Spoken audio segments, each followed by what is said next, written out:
I was born and raised here in Metro Detroit, and I am proud to be working as a field organizer with the Michigan One campaign. My journey into organizing developed from a deep purpose to serve others and to uplift those who are in need, which brings me to the very reason I am standing in front of all of you here today. I truly love this community, and I want to do all that I can to ensure that it's still going to be a growing one. I know that the single best thing that we can do for this city is to help Kamala Harris win this election. But if we're going to do it, then we need every single one of you to get involved. Every day we are reaching out to Michiganders about the choice that they have in this election, and right now we need your help. There are so many ways that you can lend a helping hand. You can make calls. You can knock doors in your neighborhood. You can walk right into a field office and ask an organizer, what do they need? But unfortunately, there are still a lot of people who have not made up their minds about this current election. And they're not going to be convinced by another ad or another email. They are going to get out and vote because of people like you and me. So with that being said, politics is not a spectator sport. If you're excited about Kamala Harris, but you're worried about the other side, then it's not enough to watch the polls and stress about the news. We need to put down our phones and to join the team. So I'm here to ask each and every one of you, will you help us win this race? Will you commit to doing your part? Will you sign up and volunteer so that we can do everything in our power to elect Kamala Harris and Tim Walz? So with us being 2 weeks away from Election Day, we can't back down. We have to do what Detroit does best and fight for what we believe in. Because Detroit, when we fight, when we fight, when we fight, thank you, Detroit. We have 2 weeks to make history.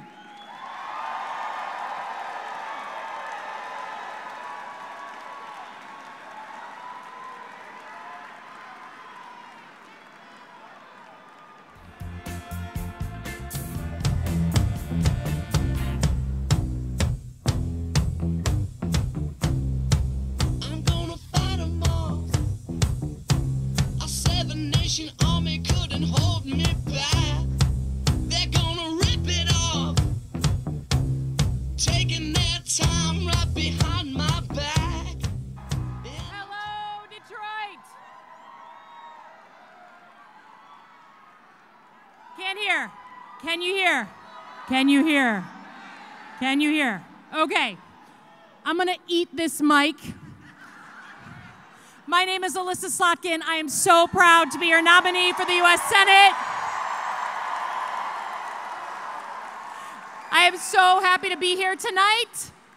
Detroit, you're looking frickin' good. You're looking good.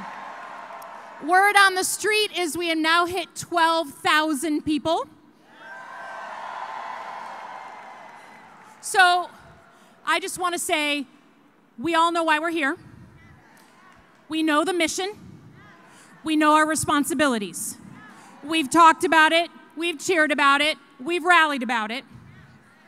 And we know that our country has a choice to make in 14 days. And we know what we're going to do to help the country turn the right way in that path in the woods, the way we divert. We know what we have to do. We have to elect Kamala Harris as our next president.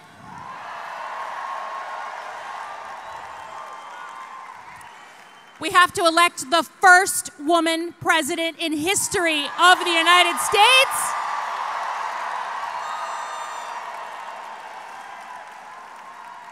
And we're going to do it because Michigan is the center of the frickin' universe right now. But don't worry, Michigan understands our goals. We understand what we have to do. We know what our responsibilities are. But let me just say this. This is a real full circle moment for me because I get to be here on stage with my former boss, Barack Obama. And let me just say, I'm a former CIA officer, a civil servant. I worked for both parties, and I worked in the Bush White House. I was there the Friday he left office, and I was there the Monday that Barack Obama walked in. And it was amazing. Things were a little different. Things were a little different. I got to be staffing as like a little nerd staffer that first day in office in the Situation Room. And what I can tell you I saw up close was something that is missing from so much of politics: integrity in what we do and keeping that focus on the people and not yourself.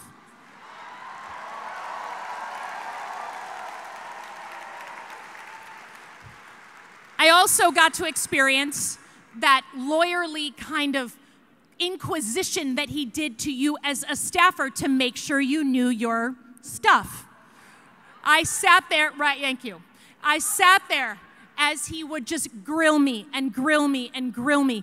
And what he focused on was the objective facts of a situation, not the politics, not what he should do, but what was right for the American people. I got to see it up close and learn from that. And I'm proud to be here as one of his alumni.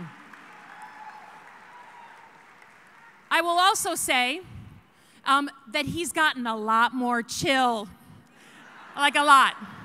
I saw him at the convention. He was wearing no socks. He was chilling out. So it is nice to see him. I saw him backstage. He is ready to go. He is ready to fight in this election. Now, I will just say that we all know that maybe you're here because you wanted to bring your kids or you wanted to see Obama up close or whatever, but we know that at the end of the day, you are here because you love your country and you want it to be better. You want it to be better. Don't we believe that America can live up to the promise and be a better place? Don't we believe that? So I could not be prouder to be here as your nominee for the U.S. Senate, because Kamala Harris needs a positive Senate, a supportive Senate in what she's going to do. Now, before we get to the big guy, I want to invite one other person up here.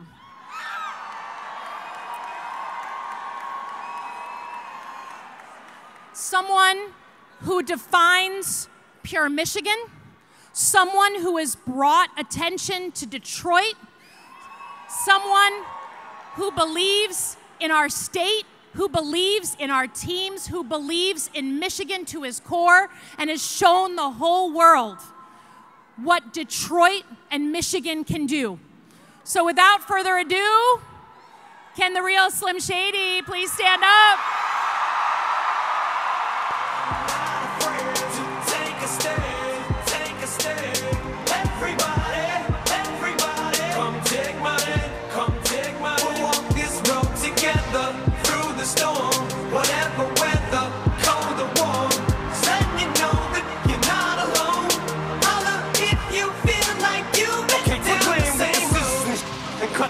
I shouldn't have to rhyme these words in the rhythm for you to know it's a rap. You said you was king, you lied through your teeth. For that, your feelings instead of king. Detroit!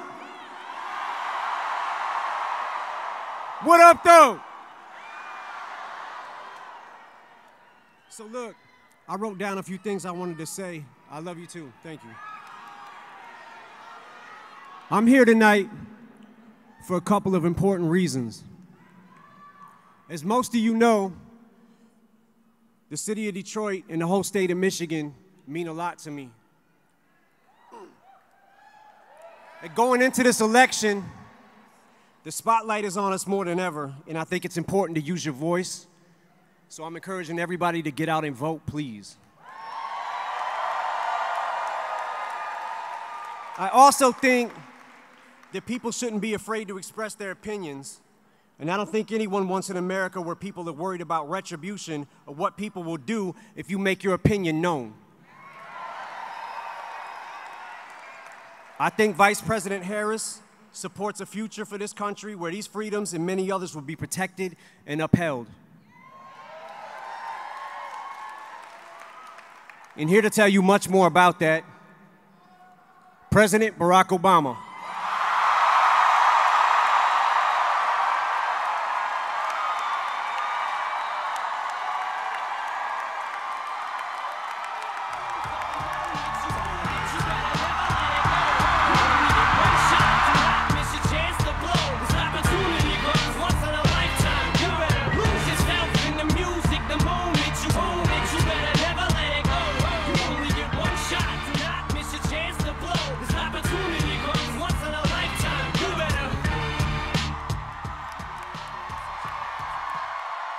Hello, Detroit!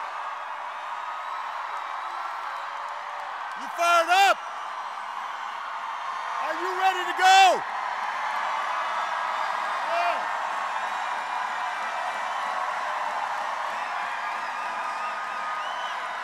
Hey, I've got to say,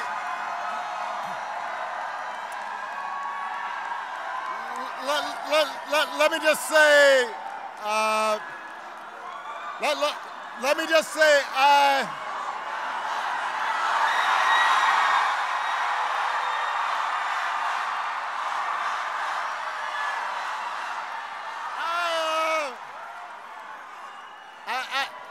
gotta say, you know, I have done a lot of rallies, so I don't usually get nervous. But I was feeling some kind of way following Eminem. I mean, I notice my palms are sweaty, knees weak, arms are heavy, vomit on my sweater already, mom's spaghetti. I'm nervous, but on the surface I look calm and ready to drop bombs, but I keep on forgetting.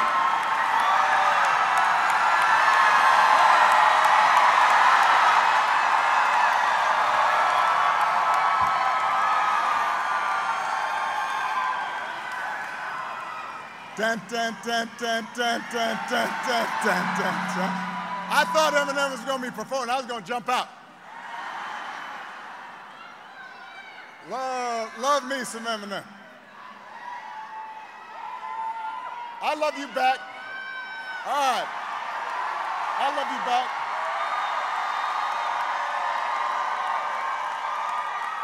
It is good to be back in Michigan. Good to be back in Motor City.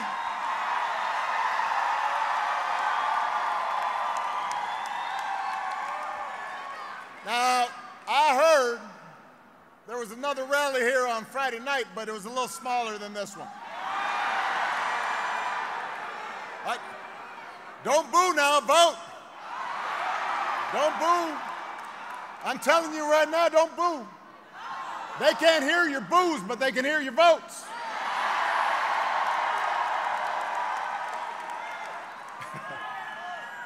And I am here today for a very important reason, to ask you to vote for your congressman, Shri Tanada, for your next senator, Alyssa Slotkin, for the next president of the United States, Kamala Harris.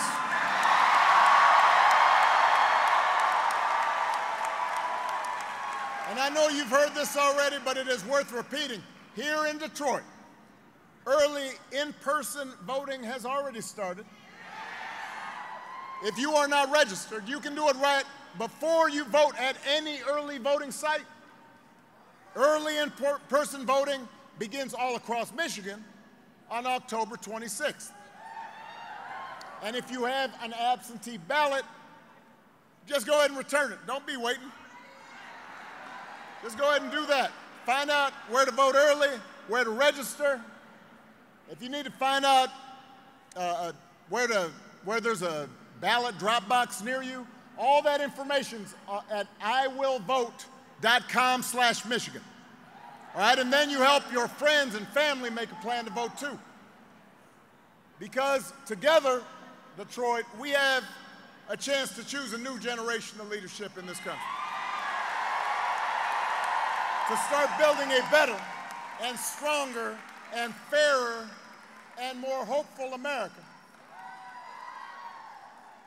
And let me tell you, your vote is going to matter. because we know this election is going to be tight.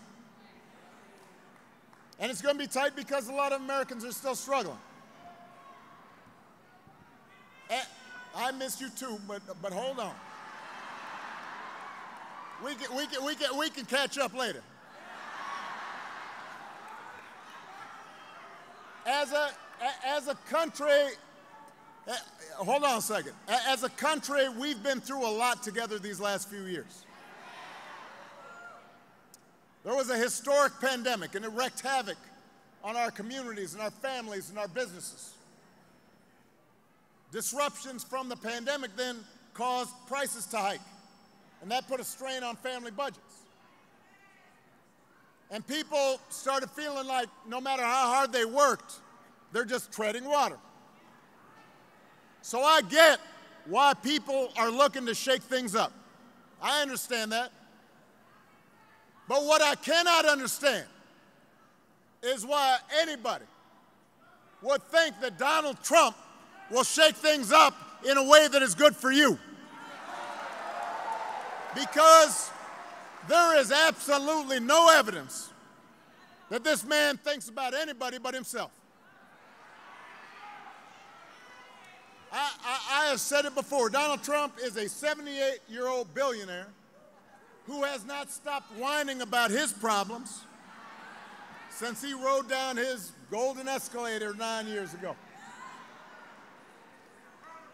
And when he's not complaining, when he's not doing some strange tweet, he's trying to sell you stuff. I mean, who is hawking merch when they're running for president? I mean, he's trying to sell you golden sneakers. He's trying to sell you a $100,000 watch. Says it's made in Switzerland, but nobody really knows. And then, listen up, my favorite is the Trump Bible. Don't boo. Don't boo, vote. Gideon gives the Bible out for free. He wants to sell you the Word of God, Donald Trump edition. He's got his name right there next to Matthew and Luke. And I'll give you one guess where those Bibles are made.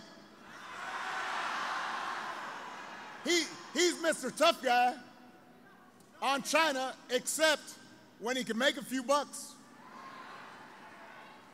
Listen, you cannot make this stuff up. If this was a routine on Saturday Night Live, you'd be all like, no, that's going too far. But it's all true. And the reason he's doing it is because all he cares about is his ego and his money and his status. He's not thinking about you.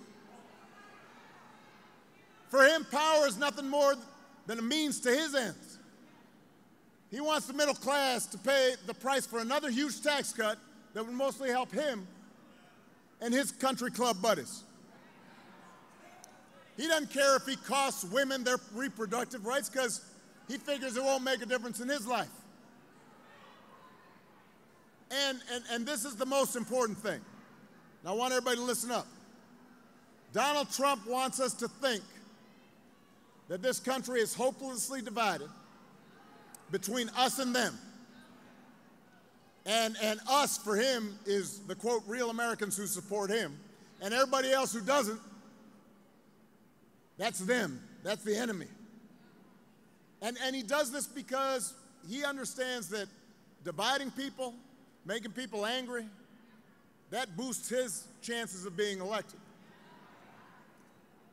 So that's his mindset. Those are his intentions. And then there is also the question of his competence. Now, y'all have an example of competence in your outstanding governor, Gretchen Whitmer.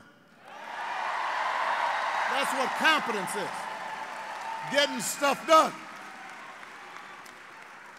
On the other hand, have you seen Mr. Trump lately. He's out there just, he'll give like 2.5-hour speeches.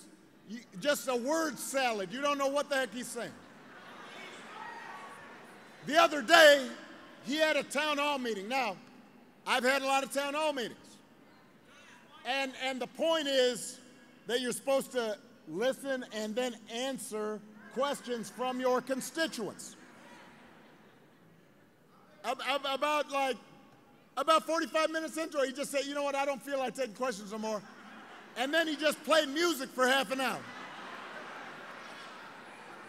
He's just up there swaying to Ave Maria and YMCA. Can you imagine if Alyssa or I or Gretchen did that? Now, I will say our playlist might be better. I'd have Lose Yourself on there.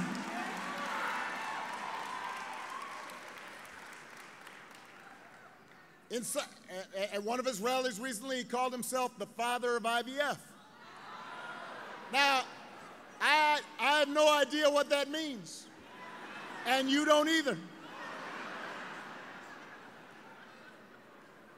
He said January 6th was a day of love. Made it sound like Woodstock. Made it sound like Coachella. Here's the point, Detroit. If your grandpa was acting like this, you'd be worried. You'd call up. You'd call up your sister, your brother, your cousin. You'd be all like, let me holler at you. Have you noticed Grandpa? He acting a little funny. But this is somebody who wants unchecked power. We do not need to see what an older, loonier Donald Trump looks like with no guardrails. America's ready to turn the page. We're ready for a better story. Michigan, we are ready for a President Kamala Harris.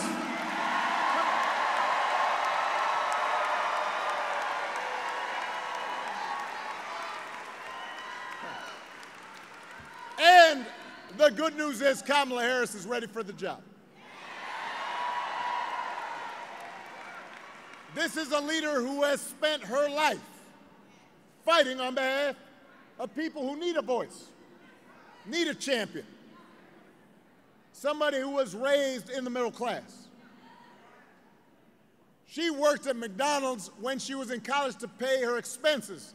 She did not pretend to work at McDonald's when it was closed.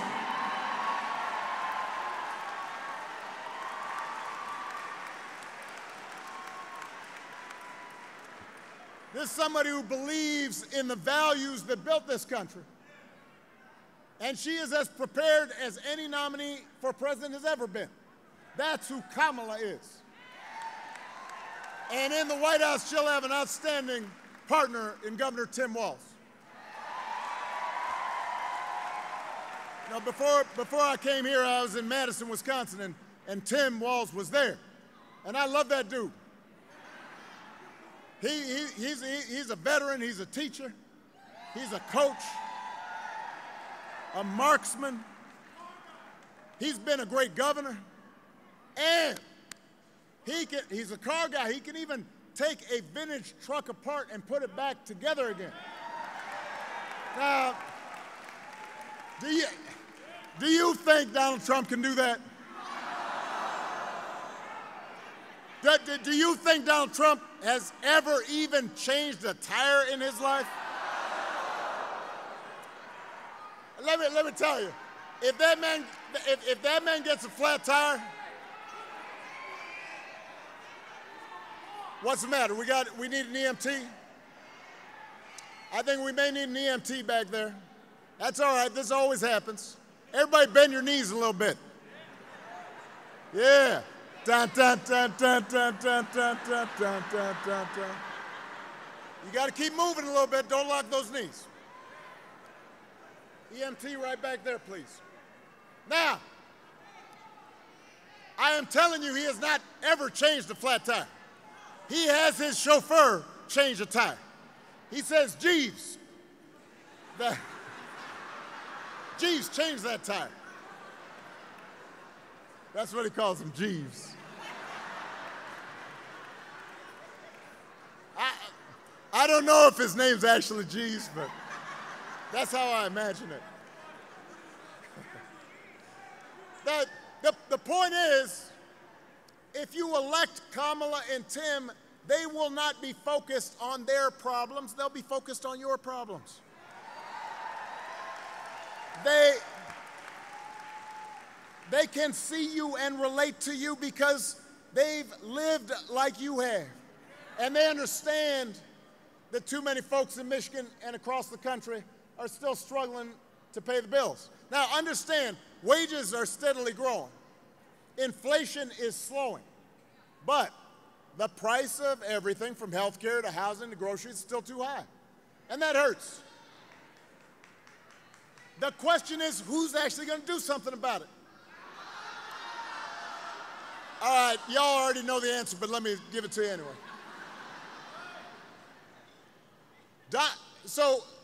And this is, you have to do a little bit of homework, kind of examine their plans. So Donald Trump's plan is to give another massive tax cut to billionaires and big corporations. Do not boo. Vote. Now, I'll be honest with you. I've been talking to people around the country, and sometimes I hear people say, well, you know, yeah, I know Trump's kind of goofy, but I do remember the economy when he first came in, it was pretty good. And I say, yeah, it was good because it was my economy.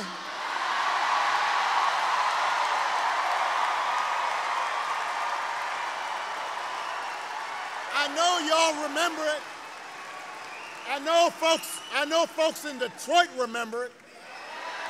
I spent 8 years cleaning up the mess that the Republicans left me. Y'all remember the auto industry in America was flat on its back. They didn't want to lift a finger to help. And we made the investments to reopen those factories and put people back to work.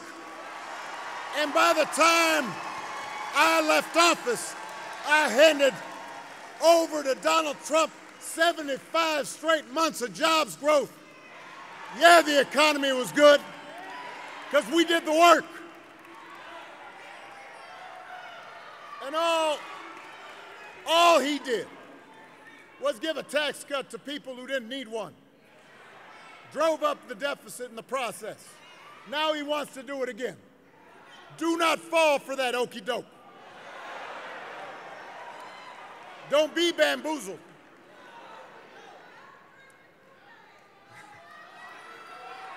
All right, so that's on the economy. When it comes to health care, Donald Trump's only answer is to end the Affordable Care Act. Now, do not boo. Now, if you ask him, hold on. If you ask him, he doesn't really even know why he wants to end it, except for the fact that I did it. So, but the problem he's got, the problem Vance has got, is it's now popular, right? Because 50 million people have gotten health care from it that didn't have it before. So y'all remember this? A couple weeks ago, his running mate is debating Tim, and his running mate says, has the nerve, has the chutzpah, has the gall to say Donald Trump, quote, salvaged the Affordable Care Act. Donald Trump spent his entire presidency trying to tear that thing down. And he couldn't even do that right.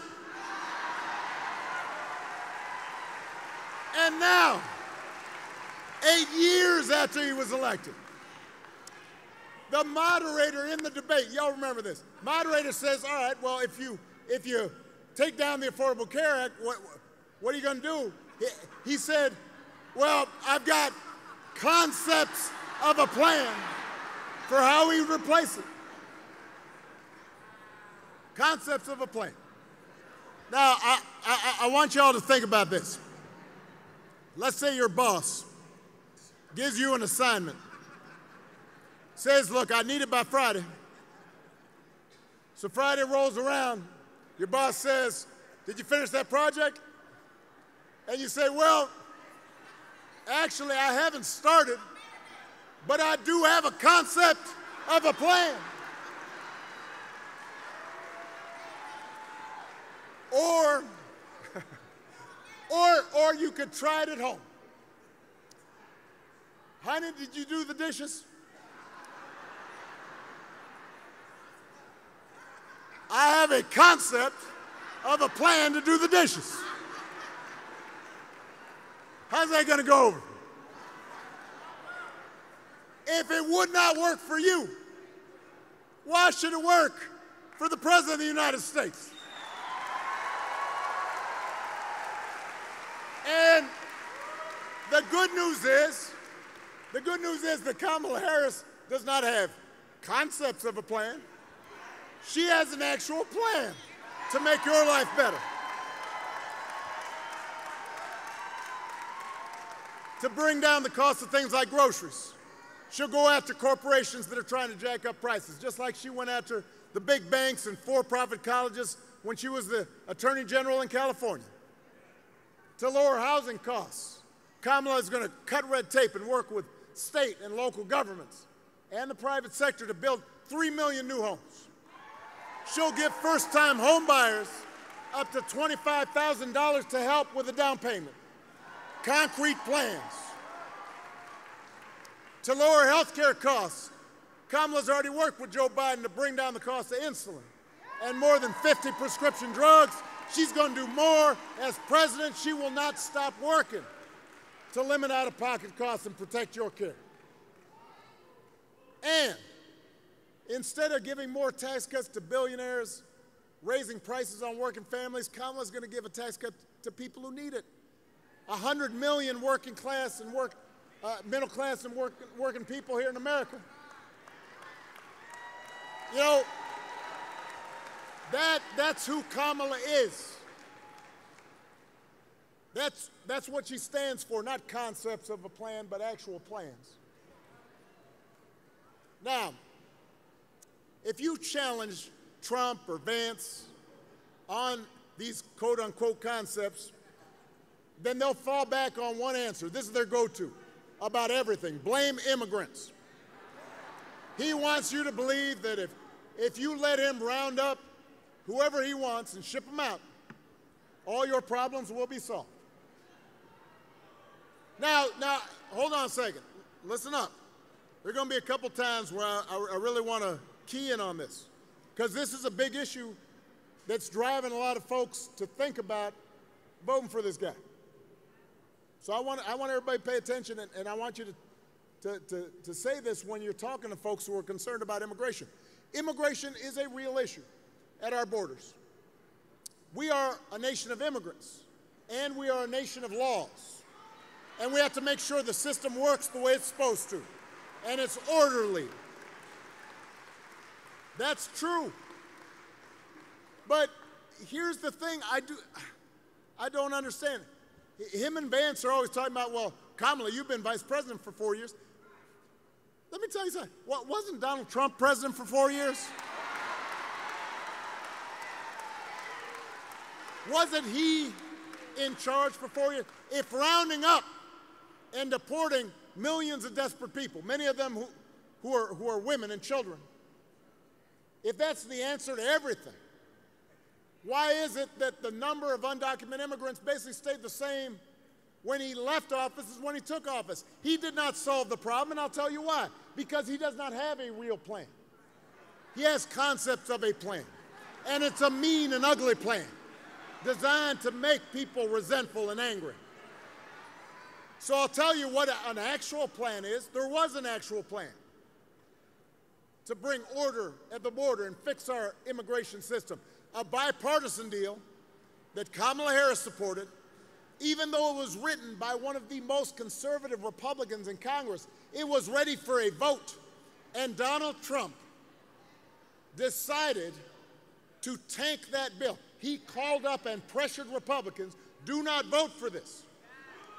Because he wanted the issue for the election. He thought it would be helpful to him when he ran for president. Think about that. We do not need a president who will make problems worse just to make his politics better. We need a president who wants to solve problems and make your life better. And that's what Kamala Harris is going to do.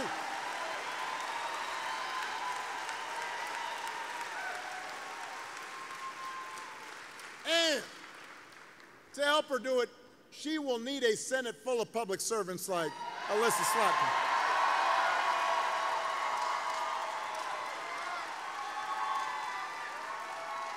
Now, some of you may not be aware, Alyssa and I go way back. She was in the administration. She was sitting in the Situation Room. She delivered national security briefings on some of the toughest issues we were dealing with. Alyssa don't play. She is serious.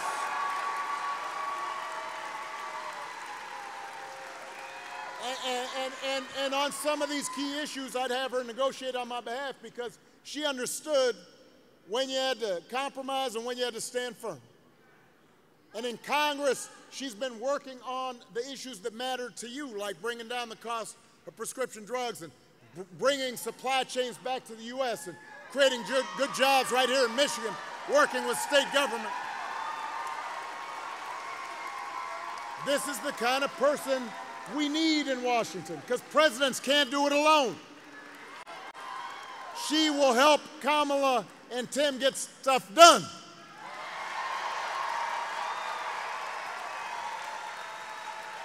Somebody who shares our values and wants to move the country forward and not back.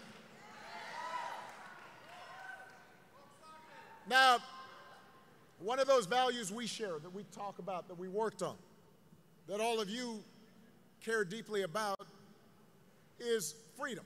So let me talk about that just for a second. I don't think we've ever had an election with candidates whose conception, whose understanding of freedom is so different. Because for Donald Trump and his cronies, freedom basically just means getting away with stuff. He wants to be able to, like, fire workers, bust unions, and get away with it. Or allow companies to pollute our water and our air and get away with it. He said in the middle of the pandemic, when people were dying and hospitals were being overrun, he actually said, I do not take any responsibility at all.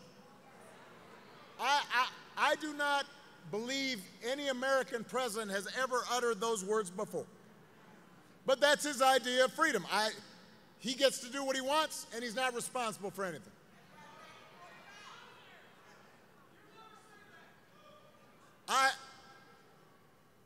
We have a broader idea of freedom.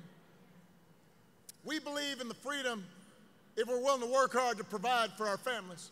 We believe in the freedom to breathe clean air and drink clean water and send our kids to school without worrying if they're going to come home.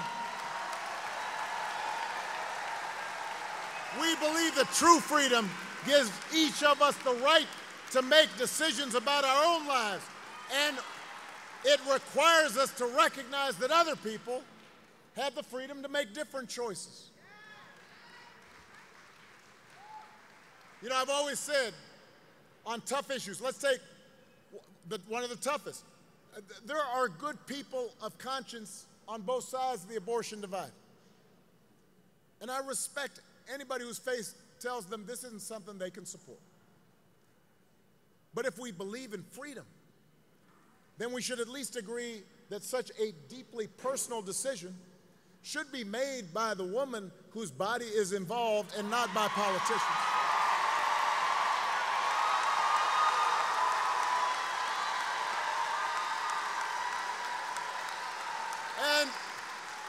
And the majority of America agrees with it, which is why you've been seeing Donald Trump try to tie himself into a pretzel on this issue. When he ran for president the first time, he said he'd support punishing women who got an abortion. Now, just a few weeks ago, he told women, I'll be your protector. I'll tell you how he protected you. He handpicked 3 of the Supreme Court justices that overturned Roe versus Wade. He bragged about it. Now there are Trump abortion bans in 20 states, many of them with no exceptions for rape and incest. And he's going around saying everybody wanted it that way. No, they did not. So Donald Trump may be confused, but let's be clear about what's at stake here. If you send Alyssa Slotkin to the Senate, she will vote to restore the reproductive freedom that women had for nearly 50 years. And if Congress passes that bill, Kamala Harris will sign it into law.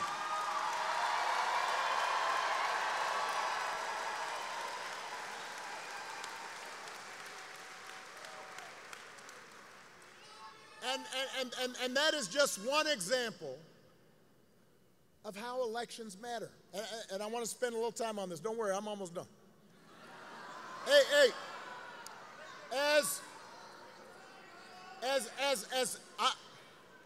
I get how frustrating politics can seem sometimes.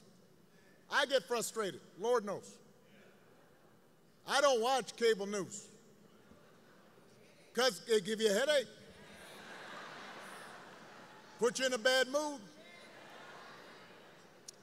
because it seems like folks are just arguing and bickering and mad, and then nothing gets done, and so you start feeling like your vote doesn't matter.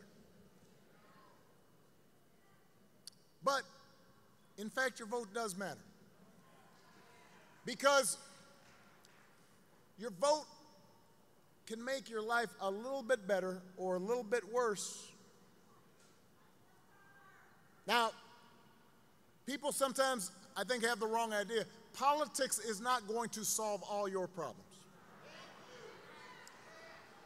Poverty will still exist, even if Kamala Harris and Tim Walz get elected, because it's a hard problem. Racism doesn't go away based on one vote or one administration. Those things don't stop overnight. The way you make progress is by making things better a little bit at a time, and then over time, those little differences become big differences. And so, look, I'll use an example. Because over 8 years, Alyssa, myself, others worked really hard, and we got a lot of stuff done, but there's a bunch of stuff I didn't get done. I didn't solve, for example, all the problems with our healthcare system, but almost 50 million people have gotten healthcare through the Affordable Care Act. It made a difference in their lives. Everybody here,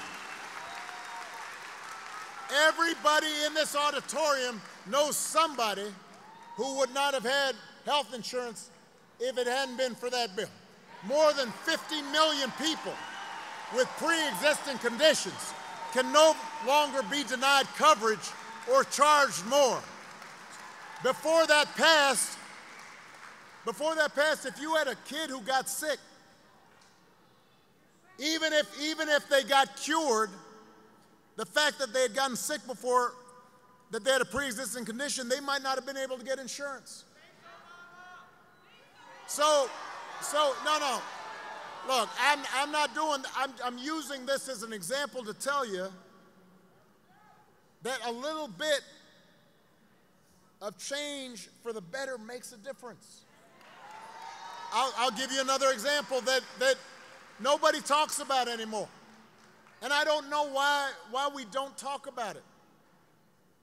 When I was president, in my second term, and we had been dealing with we had seen like the H1N1 virus and the Ebola virus, and I talked to scientists, and they said, look, with globalization, with travel, growing populations, at some point we're going to have a big pandemic. So I said to my team, I said, look, the same way we plan for hurricanes and tornadoes, we actually have to plan for a pandemic. So we put together a whole playbook, talked to the experts, we got all the agencies together.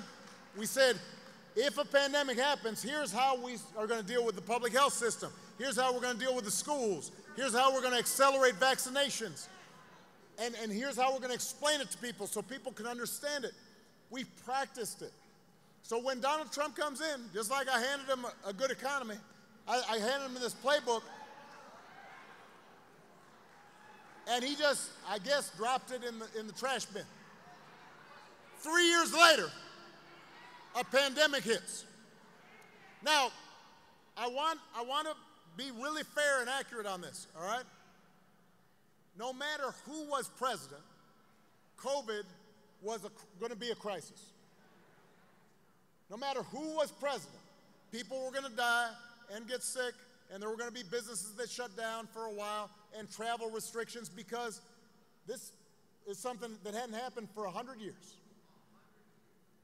But if you look at right across the border in Canada, their per capita death rate from COVID was 60% lower than here in the US.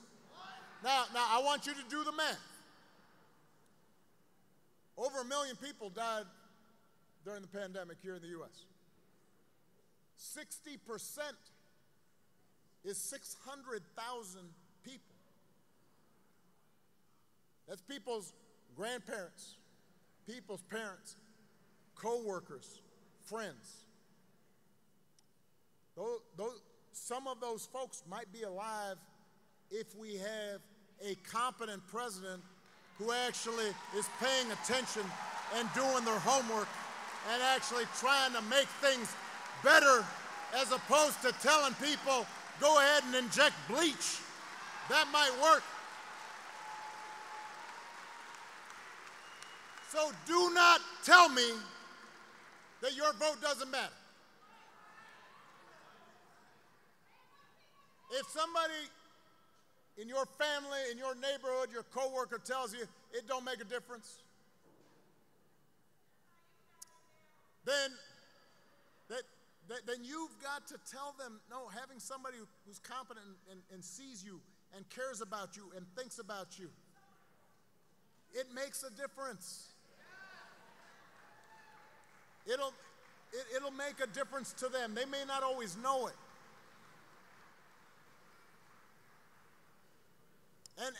And if that's not enough, then you also have to remind them that any election is about more than just policies. It's about values. And it is about character. Now, some of you know, growing up, I didn't have a father in the house.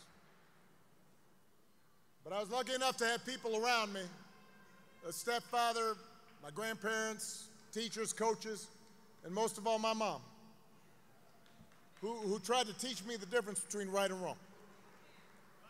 And who showed me what it meant to be honest and be responsible and to work hard and be accountable and treat other people the way I'd want to be treated. And I won't lie to you. You know, when I was a teenager, through young adulthood, I did not always live up to those values the way I should have, and I made mistakes, and I tried to learn from them. And I internalized those values, and I tried to live up to them, and I tried to pass them on to my kids. And I suspect most of you grew up the same way. And one of the most disturbing things about this election, about Trump's rise in politics, is how so many of us, even good people that we know, seem somehow suddenly to be willing to set aside values that we were taught. I mean, the day after the 2020 election, thousands of mail ballots were being counted right here in this convention center. And because Donald Trump was willing to spread lies about voter fraud in Michigan, protesters came down, banged on the windows, shouting, "Let us in, stop the count." Poll workers inside being intimidated. Earlier this month, we learned that someone on Trump's campaign told the lawyer to, quote, to find a reason to try to throw out votes, quote, even if it's BS. Hey, do not boo. Later, hold on. Later, the same staffer said, quote, "make people riot." All because Donald Trump couldn't accept losing. Right now, we just saw one of the deadliest couple of hurricanes down in North Carolina, Florida. And while Biden and Harris are comforting families and trying to get aid, and FEMA workers trying to go out there, Donald Trump is making stuff up, saying that, oh, they're diverting emergency funds to immigrants, and that they're not giving it to Republican counties.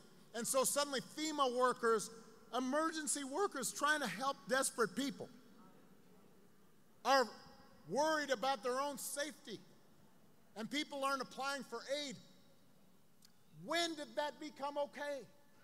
No, look, I know you know the answer, but I want us to think about this.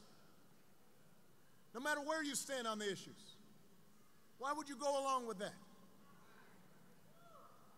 If your coworkers acted like that, they wouldn't be your coworkers for very long. If you had a family member who acted like that, you might still love them, but you wouldn't put them in charge of anything. You wouldn't trust them. And yet, when Donald Trump lies or cheats or shows utter disregard for our Constitution, when he calls service members who died in battle losers, when he calls fellow citizens vermin, we make excuses for it. We act like it's okay.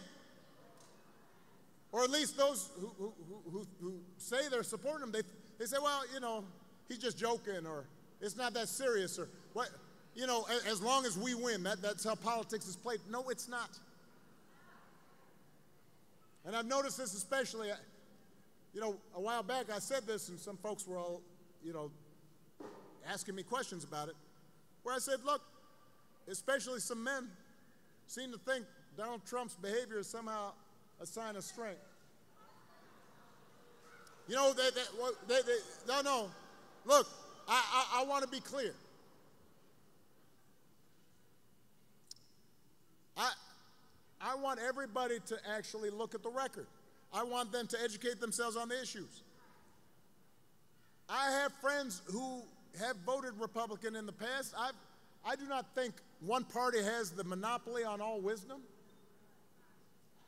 But when I hear folks saying, yeah, I'm thinking about voting for him just because, and I say, what?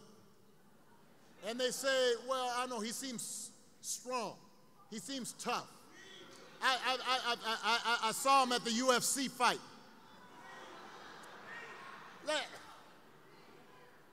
I am here to tell you that is not what real strength is. It never has been. Real strength is about working hard. All those guys showing up every day on the factory floor, busting their butts to support their families, that's real strength. Real strength is taking responsibility for your actions and upholding your duty. Real strength is about telling the truth even when it's inconvenient. Real strength is about helping people who need it and standing up for those who can't always stand up for themselves. That's what we should want in our daughters and our sons. And that is what I want to see in the President of the United States of America.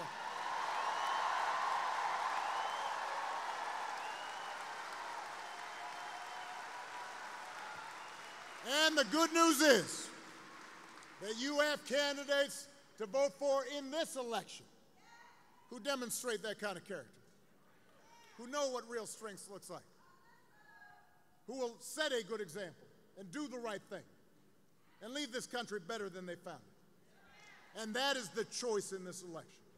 It is not just policies that are on the ballot. It is about who we are.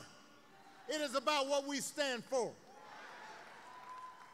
So whether this election is making you feel excited or scared or hopeful or frustrated or anything in between, do not sit back and hope for the best. I know I'm the hope guy, but don't just hope. Get off your couch and vote. Put down your vote. Put down your phone and vote. Vote for Kamala Harris as the next president of the United States. Vote for Tim Walz as the next vice president of the United States. Vote for Alyssa Slotkin and this whole incredible Michigan Democratic ticket. Get your friends and family, neighbors, co-workers to do the same. Because if enough of us make our voices heard, we will leave no doubt about the outcome of this election. We will leave no doubt about who we are and what America stands for. And together we will keep building a country that is more fair and more just and more equal and more free. That is our job, Detroit. That is our job, Michigan. That's our responsibility. Let's get to work. Thank you, Detroit. Thank you, Michigan. Grab your ticket and your suitcase. Thunder's rolling down this track.